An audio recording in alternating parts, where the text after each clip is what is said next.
है गाइस, देखिए स्वागत है आप सभी का आज के इस वीडियो में। आज का वीडियो इम्पोर्टेंट है क्योंकि आज हम यहाँ पे जो मैं आपको बताने वाला हूँ वो देखिए बहुत इंपॉर्टेंट है। क्यों? क्योंकि आज आपको पता है कि मैंने लगभग जो असिस्टेंट ऑपरेटर है यानी कि जो हेड ऑपरेटर है उसके लगभग हमने 8 से 10 प्रैक्टिस सेट सोल्व कर लिए हैं, है ना, अपने सोल्व कर लिए हैं अरविंद के। तो आगे के जो प्रैक्टिस सेट है इसमें टोटल 15 मेरे प्रैक्टिस सेट है, ठीक है। तो पहले तो हम इन प्रैक्टिस सेटों को डिस्कस करेंगे, उसके बाद जो हम डिस्कस करेंगे ना, हम इनमें से क्वेश्चन निकालेंगे और जो प्रीवियस ईयर के क्वेश्चन है उनको उठाएंगे, ठीक है।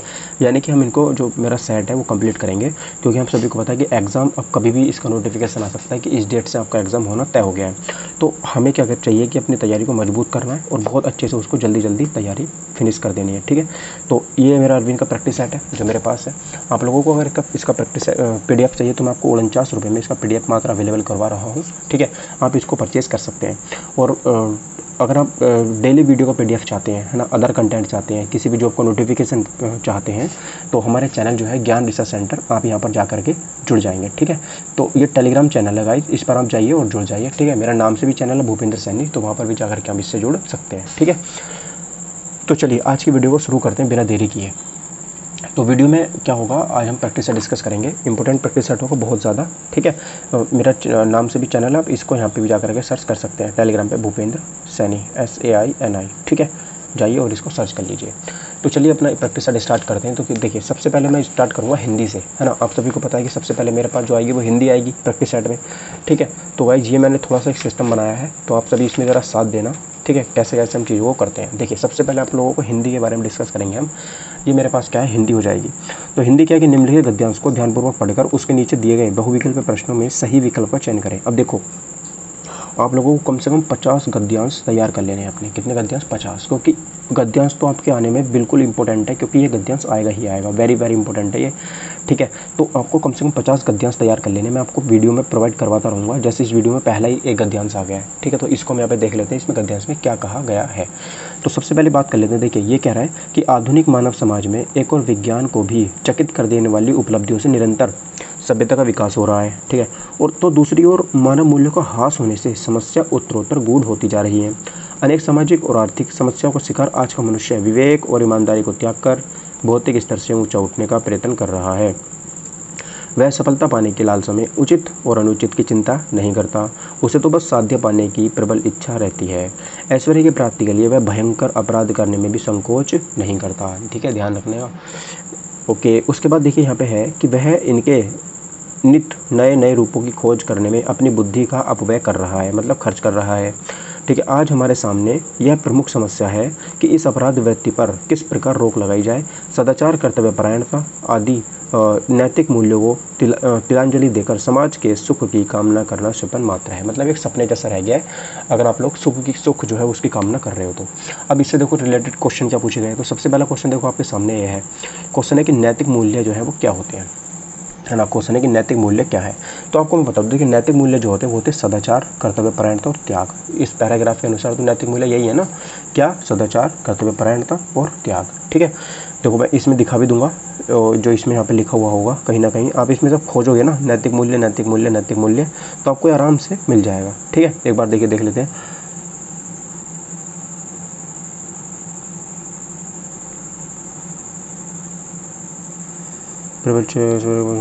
ठीक है ठीक है ठीक है, देखिए ये रहा, सदाचार, कर्तव्यपरायणता, त्याग आदि नैतिक मूल्यों को तिलांजलि देकर समाज के सुख की कामना करना सफल मात्र है, ठीक है। तो मिल गया ना। मतलब मेरे कहने का ये है कि जितने इसमें 5 क्वेश्चन दिए गए हैं उनके पाँचों के पाँचों क्वेश्चन का आंसर आपको इस पैराग्राफ में ही मिल जाएगा, आपको कहीं भागने की जरूरत नहीं है, ठीक है। तो सबसे पहले आपको पहले वाले क्वेश्चन का आंसर मिल गया। पहले वाले क्वेश्चन का जो यहाँ पर करेक्ट आंसर होगा वो क्या होगा कि आपको क्या आना चाहिए, सदाचार होना चाहिए आपके अंदर, ठीक है। कर्तव्यपरायणता होनी चाहिए, कर्तव्यपरायणता, ठीक है। और उसके बाद आपके पास यहाँ पर त्याग, तो त्याग आपको ज़रूर करना पड़ेगा, तो ये है नैतिक मूल्य, ठीक है। उसके बाद देखिए दूसरा क्वेश्चन है कि मनुष्य आज किन समस्याओं का शिकार है। तो मनुष्य जो है वो आज किन समस्याओं का शिकार है। तो आप सभी जानते हैं कि यहाँ पर देखिए सामाजिक और आर्थिक समस्याओं का, हमारे पास जो है वो सामाजिक समस्याएं तो बहुत ज़्यादा है कि समाज क्या कहेगा, है ना, ये काम कर लो, ये क्या कहेगा, वो क्या कहेगा। तो ये चीज़ें हमारे पास बहुत ज़्यादा है, हर परिवार में हर घर में है ये। उसके बाद देखिए हमारी जो आर्थिक समस्या है, पैसे की समस्या, ये सबसे ज़्यादा मेन समस्या इस समय पैसे की समस्या चल रही है। महंगाई सबसे अपने उच्चतम स्तर पर है। तो हमारे जो मनुष्य आज किन समस्याओं का शिकार है, सामाजिक और आर्थिक। ये पैराग्राफ में भी दिया हुआ है, सामाजिक और आर्थिक, ठीक है। अच्छा, अगला क्वेश्चन देखिए तीसरा कि आधुनिक मनुष्य की प्रबल इच्छा क्या होती है। आधुनिक मनुष्य जो होता है इसकी प्रबल इच्छा क्या होती है, पर मतलब सबसे बड़ी जो इच्छा है वो क्या होती है आज के मनुष्य की। ठीक है, तो मैं आपको बता दूं, देखिए आज का जो मनुष्य चाहता है ना, वो क्या चाहता है कि मैं साध्य को पालूं, क्या कर लूँ, साध्य को पालूं। तो इसका मतलब तीसरे का हो जाएगा बी आंसर। ठीक है, तीसरे का बी हो गया। चौथे की बात करते हैं, भौतिक स्तर से ऊंचा उठने के लिए मनुष्य क्या कर रहा है। तो अगर वो फिजिकल जो लेवल है अगर उससे ऊंचा उठना चाहता है वो, तो वो क्या करेगा। ठीक है, तो उसको जो है यहाँ पर देखिए विवेक और ईमानदारी को त्याग कर रहा है वो, तो वो अपना विवेक भी छोड़ रहा है और अपनी त्याग भी कर रहा है। तो चौथे का हो गया सी। ठीक है, पांचवी बात करते हैं, किन चीज़ों को त्याग कर समाज के सुख की कामना करना व्यर्थ है। तो अगर आप अपने किन किन चीज़ों को त्याग कर समाज की में सुख को आप कामना भी नहीं कर सकते सुख की, तो यहाँ पर अगर आपने नैतिक मूल्य जो है वो त्याग दिए तो आप समाज में सुख की कामना करने लायक नहीं है। अगला क्वेश्चन है, अपनी करनी पार उतरनी। अब देखो 5 क्वेश्चन यहाँ से हो गए पैराग्राफ से। ठीक है, जो पैराग्राफ में क्वेश्चन पूछे जाने थे वो यहाँ पे क्वेश्चन मेरे हो चुके हैं। अब देखिए उसके बाद जो हम पे बात कर लेते हैं यहाँ पर,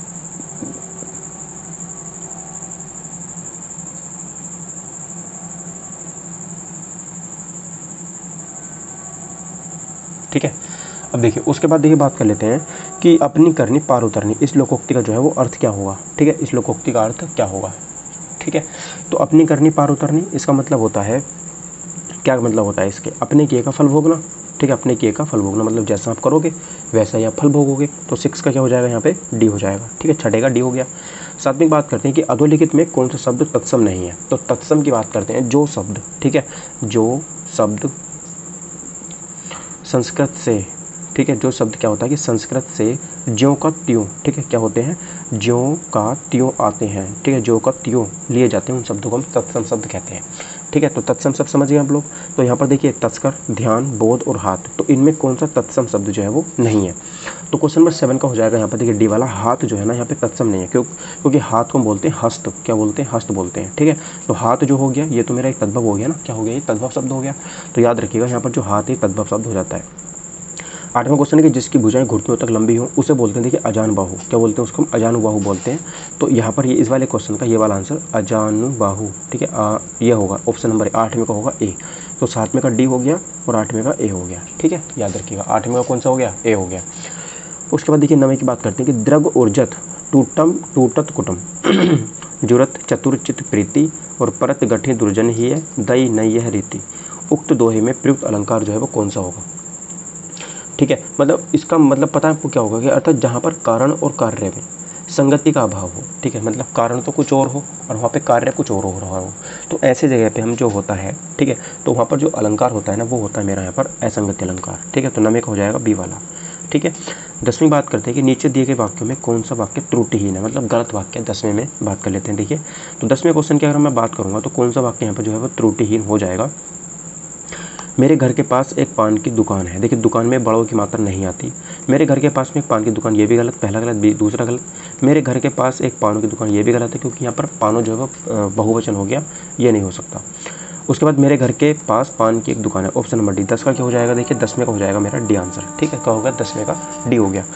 11वें बात करते हैं कि हिंदी में जासूसी उपन्यासों के प्रसिद्ध लेखक कौन रहे हैं। तो जासूसी उपन्यासों की बात करेंगे हम। ठीक है, तो जासूसी उपन्यास जो है वहाँ पर गोपाल राम गहमरी जो है, 11वें का हो जाएगा बी। ठीक है, तो गोपाल राम गहमरी जो है ये जासूसी उपन्यासों के प्रसिद्ध लेखक रहे हैं। अगला है 12वां कि मुझे तोड़ लेना बनमाली, उस पथ में देना तुम फेंक, मातृभूमि पर शीश चढ़ाए जिस पथ जावे वीर। तो इसमें पंक्ति के रचयिता मुझे बताना है कि कौन हो जाते हैं। ठीक है, तो 12वें क्वेश्चन का जो करेक्ट आंसर देखिए वो डी वाला हो जाएगा। यहाँ पर माखनलाल चतुर्वेदी की यह पंक्ति बहुत फेमस पंक्ति है ये, मुझे तोड़ लेना वनमाली, उस पथ में देना तुम फेंक, और मातृभूमि पर शीश चढ़ाने जिस पथ जावे वीर अनेक। ठीक, तो 12वें को आंसर हो जाएगा मेरा डी वाला। ठीक है, माखनलाल चतुर्वेदी। क्वेश्चन नंबर 13 की बात करते हैं। देखिए नभ में झपटत बाज लखी भूलियो सकल प्रपंच। तो नभ में झपटत बाज लखी मतलब जो आसमान है वहाँ पर लाखों बाज जो है वो आपस में लड़ रहे हैं, झपट रहे हैं। ठीक है, और भूलियो सकल प्रपंच तो मतलब सब अपनी अपनी शकल भूल गए हैं। और कंपति तनु व्याकुल नयन लावा खिलियोन रंच, मतलब मैं उनको इतनी गहरी आंखों से देख रहा हूँ, एक पल मेरी आंख वहाँ से हट नहीं रही है, वो इस तरीके से आपस में लड़ रहे हैं, झपट रहे हैं। तो यहाँ पर देखिए क्या हो जाएगा, एक जो कैसे दृश्य हो गया, भयानक दृश्य हो गया ना, जहाँ से मेरी आंखें हटी नहीं देखने के लिए, तो वहाँ पर हो गया भयानक दृश्य। 13वें का आंसर कौन सा हो जाएगा, 13 का हो जाएगा सी। ठीक है मित्रों, चलिए क्वेश्चन नंबर 14 की बात करते हैं। निम्नलिखित में से कौन तत्सम शब्दों की जोड़ी नहीं है? तो मुझे तत्सम शब्दों की जोड़ी के बारे में बताना है कि कौन सी इनमें तत्सम शब्दों की जोड़ी नहीं है। ठीक है, तो क्वेश्चन नंबर 14 का जो करेक्ट आंसर हो जाएगा, ठीक है, ठीक है, वो हो जाएगा बी वाला यहाँ पर, दधी और भात। तो दधी और भात यहाँ पर तत्सम शब्दों की जोड़ी नहीं है। ठीक है, बाकी ये कर्म भी तत्सम है, कर्म को होगा काम, ठीक है, और विद्या भी क्या है यहाँ पर तत्सम हो जाता है। मत्स्य मछली होता है, ठीक है, और ये भी तत्सम, ज्ञान क्षेत्र ये सब क्या हो जाए तत्सम। बस ऑप्शन नंबर बी यहाँ पर तत्सम शब्द की जोड़ी नहीं है। अगला क्वेश्चन 15वां कि प्रतिकूल का विलोम शब्द क्या है? देखो आपको पता है प्रतिकूल को हम अनुकूल के नाम से जानते हैं, तो 15वें का आंसर हो जाएगा सी वाला। 16वां देखिए कि अनुरोध आग्रह शब्द युग में अनुरोध का अर्थ होता है। तो अनुरोध और आग्रह, तो आग्रह का मतलब यहाँ पर मुझे पता है कि अनुरोध का अर्थ हो गया विनय पूर्वक याचना करना। तो आग्रह का मतलब क्या हो गया? देखिए आग्रह का मतलब होता है कि अधिकार भावना से उद्धृत याचना, बिल्कुल ऑप्शन नंबर ए 16 का आंसर हो जाएगा देखिए ए वाला। तो इसका मतलब क्या होता है कि अधिकार, ठीक है, अधिकार भावना, इसे आप लिख लो एक जगह, अधिकार भावना से उद्भूत याचना, ठीक है, अधिकार भावना से उद्भूत याचना। 17वां क्वेश्चन है निम्नलिखित शब्दों में से विशेष्य को चुनें। अब देखिए विशेष्य को मुझे चुनना है, तो 17वें क्वेश्चन का जो करेक्ट आंसर हो जाएगा वो हो जाएगा बी वाला, ठीक है, आकाश। तो आकाश जो है यहाँ पर क्या हो जाएगा, मेरा विशेष्य हो जाएगा। विशेष्य कौन होता है? देखिए एक होता है मेरा विशेषण, ठीक है, क्या होता है मेरे पास, एक होता है मेरे पास विशेषण दिख रहा है ना आपको, और एक होता है विशेष्य। तो अब इनमें अंतर क्या है? जैसे विशेष्य मेरा आकाश है, ठीक है, तो आकाश में इससे पहले जो इसकी आकाश की विशेषता बताएगा, जैसे ठीक है, जैसे यहाँ पर आ गया नीला आकाश, ठीक है, आकाश कैसा है, नीला है, तो नीला क्या हो गया यहाँ पर विशेषण हो गया, मतलब जो इसकी विशेषता बता रहा है। मान लो यह एक कुत्ता है, एग्जाम्पल ले लो, यह एक कुत्ता है, ठीक है, यह एक कुत्ता है, तो ये एक एग्जाम्पल हो गया। अब आप मुझे ये बताओ, ये एग्जाम्पल मैंने ले लिया, यह कुत्ता है, अब इसके आगे मैं ये लगा दूँ तो यह एक काला कुत्ता है, ठीक है, तो यहाँ पर जो काला हो गया ये क्या हो गया, ये हो गया मेरा विशेषण, क्या हो गया, ये विशेषण हो गया, और जो कुत्ता है ये क्या हो गया, विशेष्य हो गया। तो ये चीज़ आपको समझ में आ गई, ठीक है, अगर समझ में आ गई तो लाइक कर दो और शेयर कर दो, ठीक है। नेक्स्ट क्वेश्चन देखिए, अगला क्वेश्चन है कि उसने नहाकर भोजन किया, ठीक है, उसने नहाकर भोजन किया। इस वाक्य में नहाकर निम्नलिखित में से किस क्रिया का उदाहरण है? ठीक है, तो उसने नहाकर भोजन किया।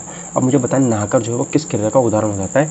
तो यहाँ पर ये हो जाएगा पूर्वकालिक क्रिया, ठीक है, क्या हो गया, पूर्वकालिक क्रिया, मतलब उसने नहा तो पहले लिया था वो, ठीक है ना, पहले नहाया फिर भोजन कर लिया, तो पहले काम हो चुका है टोटल, तो ये पूर्वकालिक क्रिया मेरी हो जाती है, ठीक है, समझ गए आप लोग। अगला क्वेश्चन देखिए कि राज्यपाल में कौन सी संख्या है? तो राज्यपाल, ठीक है, तो राज्यपाल जो है क्या ये व्यक्तिवाचक है? व्यक्तिवाचक में जातिवाचक है, भाववाचक है, समूहवाचक है, तो ना तो डी होगा और ना ही सी होगा।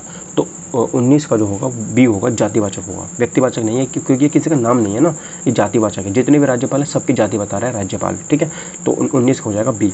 अगला क्वेश्चन देखिए 20वां कि निम्नलिखित में से कौन सा वाक्य सही है? तो श्री राम 14 वर्ष के बाद वन से वापस लौटे। श्री राम 14 वर्ष के बाद वनवास से वापस लौटे। श्री राम 14 वर्ष के बाद वन से वापस लौटे। श्री राम 14 वर्ष के बाद वन से लौटे। तो क्वेश्चन नंबर 20 का हो जाएगा, देखिए श्री राम जो है वो 14 वर्ष के बाद वन से लौटे, तो 20 में का हो जाएगा डी। रक्षाबंधन नाटक के रचयिता कौन है? तो देखो एक नाटक है रक्षाबंधन, बहुत ज़्यादा इंपॉर्टेंट है, ये किस्मा क्वेश्चन जो है कि रक्षाबंधन के जो नाटक के रचयिता वो कौन है? हरिकृष्ण प्रेमी। कौन है? हरिकृष्ण प्रेमी। तो रक्षाबंधन में क्या होता है? प्रेम होता है, तो रक्षाबंधन यहाँ पर लिख लो आप लोग, रक्षाबंधन, ठीक है, क्या लिख लो आप लोग यहाँ पे कि रक्षाबंधन में क्या होगा? प्रेम। तो क्या होगा, इसका राइटर कौन होगा रक्षाबंधन के? हरिकृष्ण, कौन हो गया? हरिकृष्ण प्रेमी, ठीक है, हरिकृष्ण प्रेमी जो है इस नाटक के रचयिता हो गए। अगला कि निम्नलिखित में से योगरूढ़ शब्द कौन सा? तो योगरूढ़ शब्द का मतलब होता है जो दो शब्दों से मिलकर बना होता है ना। तो विशालकाय, पुष्प, कुमुदिनी और पंकज। तो 22वें क्वेश्चन का जो करेक्ट आंसर हो जाएगा डी वाला, पंकज, ठीक है, क्या हो जाएगा? पंकज हो जाएगा, ठीक है दोस्तों। चलिएगा, इसमें दो शब्द हो गए ना, एक हो गया इसमें पंग प्लस जय, समझ गए, ठीक है, दिख रहा है ना आप लोगों को? हाँ, चलिए अगला क्वेश्चन देखिए कि पैतृक शब्द में कौन सा प्रत्यय है? तो पैतृक शब्द में प्रत्यय मुझे बताना है। अब देखो प्रत्यय और उपसर्ग में मैं आपको पहचान बता देता हूँ। मैं जैसे रहता हूँ उत्तर प्रदेश में रहता हूँ, कहाँ पे रहता हूँ? मैं रहता हूँ उत्तर प्रदेश में, ठीक है। तो जो उपसर्ग जोड़े जाते हैं ना, उसे उपसर्ग ये जोड़े जाते हैं शब्द के पहले, कहाँ पर? शब्द के पहले, और जो प्रत्यय होते हैं ये जुड़ जाते हैं शब्द के बाद में। तो इसमें क्या पूछा है मुझसे? प्रत्यय पूछा है, तो प्रत्यय कहाँ पर जुड़ेगा? बाद में जुड़ेगा। तो अब देखो पैतृक में बताना है, तो पैतृक मतलब पैतृ, ठीक है, तो इसमें क्या हो जाएगा? पैतृक। तो 23वें क्वेश्चन का सही आंसर हो जाएगा सी वाला, इसमें एक प्रत्यय जुड़ा हुआ है। कौन सा है? एक प्रत्यय इसमें जुड़ा हुआ है, तो 23वें क्वेश्चन का आंसर हो जाएगा डी, ठीक है। चलिए क्वेश्चन नंबर 24, आम के आम गुठलियों के दाम, इस लोकोक्ति का मुझे अर्थ बताना है। देखो आम के तो आम है लेकिन गुठलियों के दाम है, ठीक है। जो व्यक्ति अपना हित अनहित न समझे, अच्छा दोहरा लाभ एकदम फायदा, ठीक है। तो अब आम के तो आम है लेकिन गुठलियों का भी दाम लग रहा है, तो मतलब यहाँ पर बहुत ज़्यादा फायदा हो रहा है किसी भी चीज़ का। तो क्वेश्चन नंबर 24 का ए हो जाएगा, आम के आम गुठलियों के दाम, 24 में का हो जाएगा ए आंसर, ठीक है। शुद्ध वर्तनी वाला शब्द देखिए ईशा, ईशा तो ये डी वाला ईर्षा, ईर्षा से लिखा जाता है, ठीक है। ईर्ष्या कैसे लिखा जाता है, ईर्षा ये होता है, ठीक है। ईर्षा शब्द कैसे लिखा जाता है, ऐसे करके लिखा जाता है। अगला कि देखिए शुद्ध वर्तनी वाला शब्द ईर्षा हो गया, होश उड़ जाना, इसका मतलब क्या होता है, होश उड़ जाना। तो होश उड़ जाने का मतलब होता है घर फूंक तमाशा देखना नहीं, घिग्गी बांधना, सिट्टी बिट्टी गुम हो जाना, बिल्कुल सही।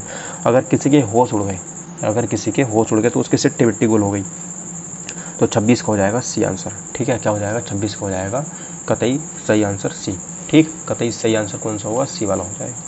अगला क्वेश्चन देखेंगे कि तो परवारो उर्वशी सुन राधी के सुजान, तू मोहन के उर्वशी कै हूँ उर्वशी सुजान, उपयुक्त दोहे में कौन सा अलंकार है, ठीक है, कौन सा अलंकार है। तो इसमें देखिए जो अलंकार हो जाता है 27 में, उसकी हम बात करेंगे। तो इसमें अलंकार हो जाएगा मेरा कौन सा दोस्तों, ए वाला यमक अलंकार, ठीक है।